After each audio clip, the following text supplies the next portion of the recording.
স্বাগতম। আজকে আমি জাভাস্ক্রিপ্টের কিছু মেথড নিয়ে আলোচনা করব এবং সেই যে মেথডগুলো আমি স্ট্রিংয়ে ব্যবহার করতে পারি। ঠিক আছে, এটা করার জন্য আমি একটা ফাইল তৈরি করলাম যে join slice join dot JS নামে আমি একটা ফাইল তৈরি করলাম এবং এই ফাইলে আমি আজকে এখানে খুবই গুরুত্বপূর্ণ জিনিস আলোচনা করব, যেটা হচ্ছে আমার খুব প্রয়োজন। স্ট্রিং যখন আমরা ওয়েবসাইটে ব্যবহার করি সেখান থেকে অনেক সিলাইজ করা যায়, কাট করা যায়, আমার প্রয়োজন অনুসারে কিছু ব্যবহার করা যায়। এটা করার জন্য আমি ফার্স্ট একটা স্প্লিট দেখাই। আমি স্প্লিট মেথডটা ব্যবহার করি। আমি কনস্ট্যান্ট নিলাম একটা, আমি স্ট্রিং যেহেতু ব্যবহার করব সেহেতু আমি স্ট্রিং নামে আমি এখানকার ফাইলের নামটা ডট দেওয়া হয়নি, আমি একটু এটা রিনেম করে নিই। এখানে ডট দিয়ে দিলে আমার কাজ হয়ে যাবে। ঠিক আছে। আচ্ছা, এখানে আমি একটা স্ট্রিং লিখলাম যে I am learning web development. ঠিক আছে, আমি ওয়েব ডেভেলপমেন্ট শিখতেছি। ভালো কথা। এখন আমি চাই যে আমার এই স্ট্রিংয়ের কিছু ক্যারেক্টার অনুযায়ী আলাদা আলাদা হয়ে আসুক, বা এর স্পেস অনুযায়ী আমি আলাদা আলাদা করি। দেখি আমি সেভাবে কীভাবে আলাদা আলাদা করতে পারি, স্প্লিট মেথডটা কীভাবে কাজ করে। আমি কনস্ট্যান্ট একটা ভেরিয়েবল নিলাম পার্ট, সেই পার্টের ভিতরে আমি কাকে স্প্লিট করব, আমি স্ট্রিং যে আমার ভেরিয়েবলটা আছে যার ভিতরে আমি আমার টেক্সটগুলো রাখছি সেইটা দিব। এটা খুব গুরুত্বপূর্ণ যে আমি কাকে স্প্লিট করব সেটা আগে দিব, তারপরে আমি স্প্লিট একটা মেথড আছে জাভাস্ক্রিপ্টে সেইটা দিব এবং স্পেস দিব। এখন আমি এইখানে দিব আমি কি হিসেবে স্প্লিট করতে চাচ্ছি।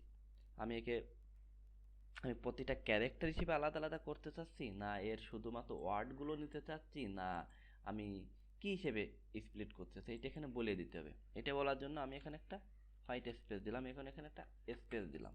এখন দেখি আমি চাচ্ছি কি আমার এই স্ট্রিংগুলো আমার স্পেস অনুযায়ী যেখানে যেখানে এই টেক্সটের স্পেস আছে সেই অনুযায়ী আমাকে পার্ট করে দাও, মানে ক্ষুদ্র ক্ষুদ্র অংশ করে দাও। এখন দেখি আউটপুটটা কি আসে। console.log আমি পার্ট দিলাম। এখন যদি আউটপুটটা দেখতে চাই যে নোড স্লাইস ফাইলের নামটা লিখতে হবে এখানে জয়েন ডট জেএস। এখন যদি আউটপুটটা দেখি কি বলছো এখানে স্লাইস, এখানে তো আমার ডটটা আসি নাই। আচ্ছা, জয়েন এখানে আমি রিনেম করে দিই, রিনেম করে এখানে আমি কেটে দিই, এটা কেটে দিয়ে ডট জেএস লিখি, ডট জেএস। এটা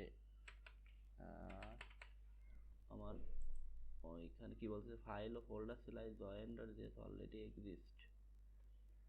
আচ্ছা আচ্ছা আচ্ছা, আমি ওইখানে লিখে বলছি, কোনো ব্যাপার না। আমি এটা এখান থেকে চেঞ্জ করে নিয়ে আমি ডন সেভ করে দিই, আমি এইখানে দিয়ে দিই। আচ্ছা, কন্ট্রোল এস করি। এখন যদি আমি আউটপুটটা দেখতে চাই তাহলে দেখো এখানে যে আমার যে স্পেস অনুযায়ী আমার কিন্তু আলাদা আলাদা ওয়ার্ডগুলো চলে আসছে। এবং এটা মাথায় রাখতে হবে যে যখন আমি স্প্লিট করব আমার যে আউটপুটটা আসবে, আমার যে রিটার্নটা করবে সেটা একটা অ্যারে হিসেবে রিটার্ন করে। এটা কিন্তু মাথায় রাখতে হবে। এটা সবসময় একটা জিনিস মাথায় রাখতে হবে জাভাস্ক্রিপ্টে আমি কি করছি এবং আমি আউটপুটটা কি পাচ্ছি, ব্যাস এটুকু মাথায় রাখলে পরবর্তীতে কাজ করা সহজ হয়। এখন যদি আমি শুধু ডাবল কোটেশন দিয়ে আউটপুটটা দেখতে চাই তাহলে আমার আউটপুটটা কি আসে, কি হচ্ছে। এখন দেখো আমার প্রত্যেকটা ক্যারেক্টার অনুযায়ী আমার কিন্তু স্প্লিট করে দিচ্ছে এবং আয়ের জন্য স্প্লিট করে দিচ্ছে, এবং এই যেখানে একটা স্পেস আছে সেই স্পেসের জন্য কিন্তু আমার করে দিচ্ছে, ওই স্প্লিট করে দিচ্ছে আর কি, আলাদা আলাদা করে দিচ্ছে। ঠিক আছে, এইভাবে আমার স্প্লিট করে। এখন আমি আর একটা জিনিস দেখি যে স্লাইস করে কিভাবে। সাপোজ আমি কিন্তু এখানে স্প্লিট করতে পারতেছি, কিন্তু আমি কিন্তু এখান থেকে আমি স্লাইস করতে পারতেছি না, যে আমার ইচ্ছা মতো যে আমি এখান থেকে আয়ের থেকে শুরু করে আমি লার্নিং পর্যন্ত নিব, বা ওয়েবের থেকে শুরু করে ডেভেলপমেন্ট পর্যন্ত নিব।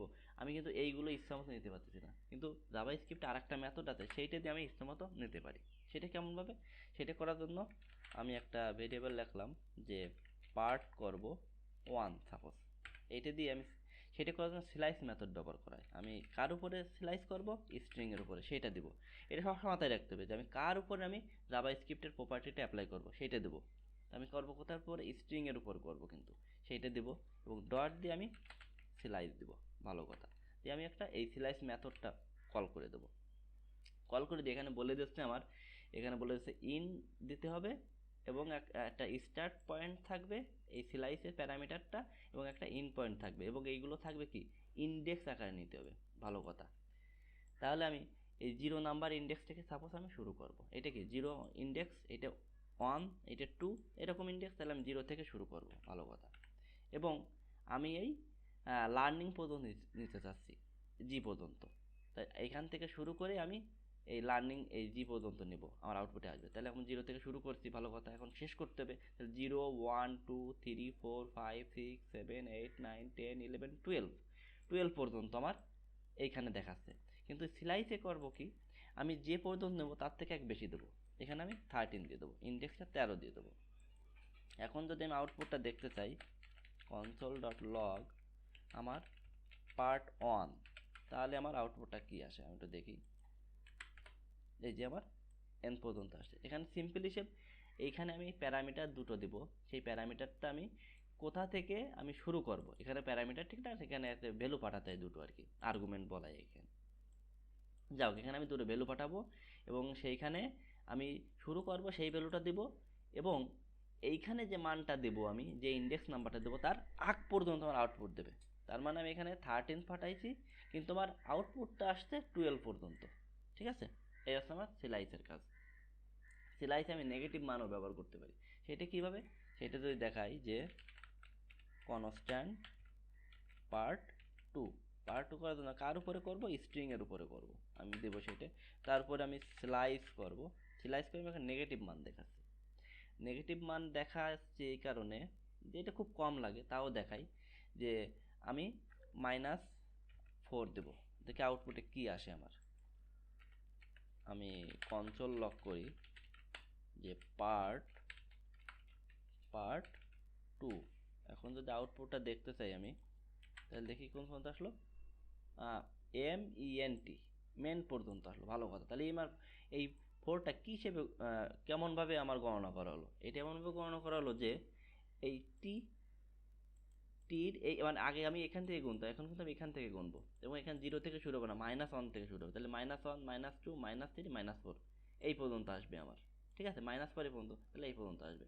আমি এরপরে আরও আমি এরপরে আর একটাও প্যারামিটার দিতে পারি যে -1। দেখি তাহলে আউটপুটটা কি আসে। আউটপুটটা আসবে যে MEN, তার মানে কি -1 এখান থেকে শুরু হবে, -1 -2 -3 -4 এইখান থেকে শুরু হবে, এবং -1 এর আগ পর্যন্ত দেখাবে। তাহলে -1 তোমার টি, তার আগ পর্যন্ত দেখাবে। তাহলে MEN এই তিনটা জিনিস দেখাবে। এই যে MEN দেখাইছে, এইটা হলো এর মাইনাসের কাজ। মাইনাসটা খুব কম ব্যবহার করা হয়। এখন আমি একটা দেখি, আমি যদি কোনো ভ্যালু আমি দুটো দেবো না, আমি একটা দেবো, তাহলে আমার কি আসে। সাপোজ কনস্ট্যান্ট পার্ট 3, আমি স্ট্রিংয়ের উপরে চালাবো আমার এটা, এবং এর স্লাইস করব আমি ইটিসে। শুধুমাত্র আমি 3 নাম্বার ইন্ডেক্সটা দিলাম, আমি 3 থেকে শুরু করো, 0 1 2 3 স্পেস থেকে শুরু করো। ভালো কথা, আমার দেখে আউটপুটটা কি আসে, console.log3, তাই না?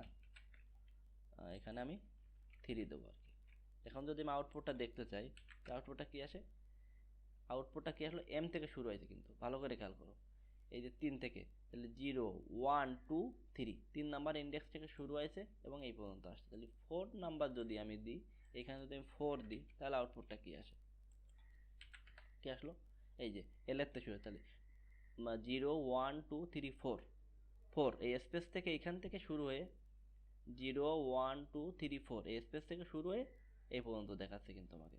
ভালো করে খেয়াল করো, এখানে কিন্তু একটা স্পেস আছে, এইখানে কিন্তু আমার একটা স্পেস আছে, স্পেস সহ নিছে কিন্তু। এখন যদি আমি 5 দিই, স্পেসের পর 5 এল এর শুরু করি, তাহলে আউটপুটটা দেখো যে কোথায়, এখানে কিন্তু এখন আর স্পেস নাই। খেয়াল করেছো, এখানে কিন্তু আমার স্পেস নাই, তার মানে শুধু এল এর শুরু হয়েছে। এখন 4 যখন স্পেস সহ শুরু হয়েছিল, এগুলো একটু মাথায় রাখতে, এটা হচ্ছে স্লাইসের কাজ। এবার আর একটা মেথড আছে আমার স্ট্রিং। সাব স্ট্রিংটাও আমার সিলাইসের মতো, কিন্তু সেখানে নেগেটিভ ভ্যালুটা ব্যবহার করা সিলাইসের মতো ব্যবহার করে না। আমি এটা একটু দেখাই দিই। কনস্ট্যান্ট পার্ট 4 করার জন্য কার উপর চালাবো? আমি স্ট্রিংয়ের উপর চালাবো, এবং এটা কি করব? সাব স্ট্রিংটা ব্যবহার করব। সাব স্ট্রিংটা যদি আমি এই আগের আউটপুটটাই দেখি, যে 0 থেকে 13 পর্যন্ত নিই, একই, এটাও একই নাই। এখন যদি আউটপুটটা দেখি আমি, সিলাইসের মতোই, এই যে উপরে আউটপুটও যা আসছিল, সিলাইস করলে সাব স্ট্রিং আউটপুট তাই আসছিল। কিন্তু মাইনাসটা যখন নেবে, তখন এই মাইনাসটা কিন্তু আমার দুটো মাইনাস যখন নেবে, তখন এই মাইনাসটা মনে করে যে সে 0 ভ্যালু পাচ্ছে, মানে সেখানে নাল আসে, মানে 0 থাকে আর কি, সে মনে করে এখানে 0। এই কারণে আমরা সাব স্ট্রিংয়ে ডাবল মাইনাস ব্যবহার করতে পারবো না আমরা, ঠিক আছে, সাব স্ট্রিংয়ে। আর সিলাইসের সাথে মোটামুটি সব মিল আছে। এখন আমি আর একটা দেখাই যে আমি যখন দুটো স্ট্রিং আমি কিভাবে জয়েন করতে পারি। এটা করার জন্য আমার একটা, মনে করো অনেকগুলো লাইন আছে, আমার একটা জয়েন্ট এবং অ্যারের উপরে অ্যাপ্লাই করা হয়। সাপোজ আমার লাইনস আছে অনেকগুলো, কিসের ভিতরে? একটা অ্যারের ভিতরে, ঠিক আছে। মনে করলাম আমি এই একটা লাইন, ঠিক আছে, আমি একটা কপি করে নিলাম, তারপরে কমা দিয়ে এরপরে আমি আর একটা লাইন দিলাম, আমি আর একটা লাইন এটাও দিলাম যে আই অ্যাম লার্নিং জাভাস্ক্রিপ্ট, ভালো কথা, এটা কি? জাভাস্ক্রিপ্ট।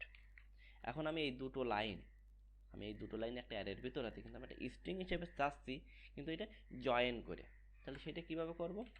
আমার কনস্ট্যান্ট যে str জয়েন, এটা একটা আমি ভেরিয়েবল নাম দিলাম। তাহলে কাকে আমি জয়েন করব? কোন অ্যারের এলিমেন্টগুলোকে আমি জয়েন করব? আমি লাইনসের গুলোকে জয়েন করব। তাহলে এখানে আমি লাইনস দেব, তারপরে জয়েন নামে একটা মেথড আছে জাভাস্ক্রিপ্ট, সেইটা দেব, এবং এখানে আমার পাঠাতে হবে আমি কিভাবে আমি জয়েন করতে চাই এগুলো। এটা ফুল স্টপ দিয়ে, না কোলন দিয়ে, না স্পেস দিয়ে, কি হিসেবে? আমি সাপোজ এখানে দেখাই দিলাম ফুল স্টপ দিয়ে, যে একটা লাইনের পরে ফুল স্টপ দিয়ে আর একটা লাইন শুরু হবে, সেইভাবে দেখা যাচ্ছে। এখন যদি আমি কনসোল লক করি যে str জয়েন, তাহলে আমার আউটপুটটা কি আসে? এই যে I am learning web development, এই যে কমাটা এখান থেকে আসছে। এখানে যদি আমি কমা দিছি, এখানে আমি ফুল স্টপ দিছি, এখানে ফুল স্টপ আসছে, তারপরের লাইনটা দেখাইছে, ভালো কথা। এখন এই জায়গায় যদি আমি একটা কোলন দিই, তাহলে আউটপুটটা কেমন আসে? এই যেখানে একটা কোলন আসছে। যদি এইখানে আমি একটা কমা দিই, তাহলে আউটপুটটা কেমন আসে? ওই জায়গায় কমা আসবে, কমা দিয়ে জয়েন করে দেবে। এই হচ্ছে আমার জয়েনের কাজ। এখন এর অনেকগুলো মেথড আছে, সবগুলো মেথড তো আর এভাবে ধরে ধরে বলে অনেক বড় হয়ে যাবে, এবং ভিডিওর লেন্থও অনেক বড় হয়ে যাবে। এটা করে আমি একটা ওয়েবসাইটে যাই, যে আমি এখানে বলে দিই যে সিলাইস এমডিএন স্ট্রিং, কারণ সিলাইস মেথডটা আবার আমি অ্যারেও ব্যবহার করতে পারি। এই কারণে আমি স্ট্রিংয়েরগুলো দেখতে চাচ্ছি। এটা দেখার জন্য এই ওয়েবসাইটটা খুব সুন্দর, এবং এখান থেকে মাঝে মাঝে আমি দেখি। এখানে দেখো আমি কি কি দেখাইছি, দেখো আমি to upper case, to lower case, এগুলো আমি দেখাইছি। তারপর ট্রিম জিনিসটা আমি দেখাইনি। ট্রিমের কাজ কি? ট্রিমের কাজ হচ্ছে আমার সিলাইস করে দেয়, মানে সিলাইস, ট্রিমের কাজ হলো আমার কোনো একটা স্ট্রিংয়ের যে স্পেস আছে, স্পেসগুলো রিমুভ করে দেয়। এটা হচ্ছে ট্রিমের কাজ। আমি একটু দেখাই দিই ট্রিম জিনিসটা কেমন। সাপোজ যে কনস্ট্যান্ট ধরো ব্রাউজার নামে আমার একটা স্ট্রিং আছে, তার আছে ধরো একটা স্পেস দিয়ে মোজিলা, একটা স্পেস দিলাম। এখন আমার এর দুই পাশের স্পেসটা আমার রিমুভ করতে হবে। এটা করার জন্য ধরো আমি একবারে কনসোল ডট লগ করে দেখাই দিই। কনসোল ডট লগ, যে ব্রাউজারটা আছে সেইটাকে আমি কি করব? ট্রিম করব। ট্রিম করলে কি? দুই পাশের স্ট্রিংটা সরাই দেবে, দুই পাশের যে স্পেসটা সরাই দেবে। এখন যদি স্পেস কন্ট্রোল এস করে আমি যদি আউটপুটটা দেখতে চাই, তাহলে দেখি যে মজিলা দুই পাশের স্পেস সরাই যাচ্ছে। ভালো কথা বোঝা যাচ্ছে না এখন আমার। এখন যদি আমি ট্রিম ছাড়া আমি যদি দেখতে চাই কনসোল ডট লগ, তাহলে স্পেসটা কিন্তু স্পষ্ট বোঝা যাবে ব্রাউজার। এখন যদি আউটপুটটা দেখতে চাই, এইখানে দেখো দুই পাশে কিন্তু স্পেস আছে, দুই পাশে স্পেস আছে। এইটার কিন্তু স্পেস নাই, খেয়াল করেছো? এটা কিন্তু স্পেস নাই, এটার কিন্তু স্পেস আছে, এটা কিন্তু স্পেস নাই, ঠিক আছে না? এর ট্রিম যে দুই পাশে স্পেসটা আউট করা হয়। আর একটা জিনিস দেখো, তাহলে ট্রিম ইন মানে কি? মানে কি কোনো একটা স্ট্রিংয়ের লাস্টের ওইটা আমার স্পেসটা সরাই দেবে। ট্রিম স্টার্ট মানে কি প্রথমে যে স্পেসটা সেটা সরাই দেবে। এটা হচ্ছে ট্রিমের কাজ। এখানে আরও জিনিস আছে যে রিপ্লেস করে কিভাবে। রিপ্লেসটা খুব গুরুত্বপূর্ণ। রিপ্লেস করে কিভাবে দেখো, রিপ্লেস করা হচ্ছে আমার যে যার উপরে আমি রিপ্লেস মেথডটা অ্যাপ্লাই করব সেই স্ট্রিংয়ের ভেরিয়েবলের নামটা দিব, তারপর রিপ্লেস মেথডটা ব্যবহার করব এবং এইখানে আমি কাকে রিপ্লেস করতে চাচ্ছি আমি সেই ভ্যালুটা দিব এবং কি দিয়ে রিপ্লেস করতে চাচ্ছি আমি সেইটা দিব। এটা দেওয়ার পরে দেখো আমার আউটপুটটা কি আসছে। আগে আমার কিন্তু রাউট ছিল এখানে, সেইটা চেঞ্জ হয়ে আমার মাই হয়ে গেছে আউটপুটে। মানে আমি কাকে চেঞ্জ করতেছি সেই ভ্যালুটা দিব এখানে এবং এইখানে আমি কি দিয়ে চেঞ্জ করতেছি সেইটা দেবো। এইটা হচ্ছে আমার রিপ্লেসের কাজ। আমি স্প্লিটটা দেখাইছি, স্লাইসটা দেখাইছি, স্ট্যাটস উইথ তো আগে দেখাইছি, সাব স্ট্রিংটাও দেখাইছি। সাব স্ট্রিংটা এটা ডেপ্রিকেটেড হয়ে গেছে, এখন এটা ব্যবহার করা হয় না মডার্ন ব্রাউজারগুলোয়। ঠিক আছে, ট্রিমটা দেখাইছি। মোটামুটি স্ট্রিংয়ের যা ইম্পর্টেন্টগুলো সব দেখানো হয়ে গেছে। ঠিক আছে, এখন আর এখান থেকে ধরে ধরে তোমরা প্র্যাকটিস করে দেখো, আর কোনো জায়গায় সমস্যা হলে আমাকে কমেন্ট করে জানাই দিও, আমি সেইটা নিয়ে পরবর্তীতে ভিডিও বানানোর চেষ্টা করব। ঠিক আছে, তাহলে সবাই ভালো থেকো, সবাইকে ধন্যবাদ। আর ভালো লাগলে আমার পাশে থেকো।